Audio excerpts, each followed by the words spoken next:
el súper y vamos a ver qué compramos, dónde están las cosas y vamos a ver. Ahorita regresamos. Vamos a por yogures rosas. Estamos comprando pura rosa comida chatarra. Tú dijiste que es saludable. Pues casi no hay cosas saludables. Ah, sí, cierto. Vamos a buscar agüita. Vénganse. ¡Ya compramos este! Vamos a llevarlo. La verdad es que no hemos encontrado varias cosas, pero ya vamos a pagar. ¡Vamos! ¡Acompáñenos! ¡Hola!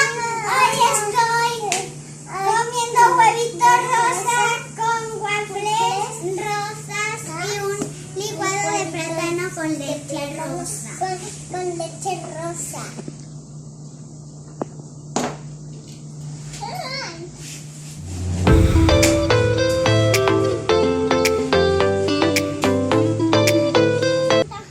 Comer algo y comimos y escogimos una gelatina rosa. Vamos a probarla. A mí no me gustó. A mí también. Vemos. Hoy estamos comiendo espagueti rosa, pollito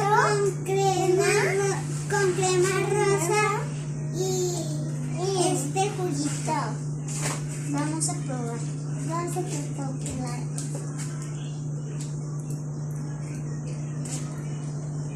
Ya, sí, está bien.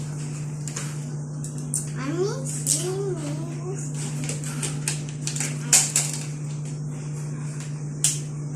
Sí, está bien. Me voy a comer el pollito.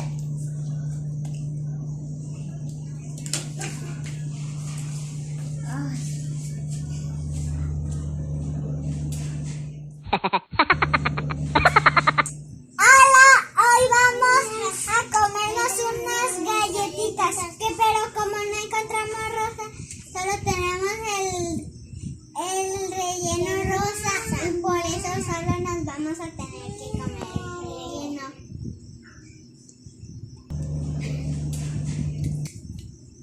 Hoy voy a cenar yogur rosa con Fruit Loops, pero solo me voy a comer los rosas.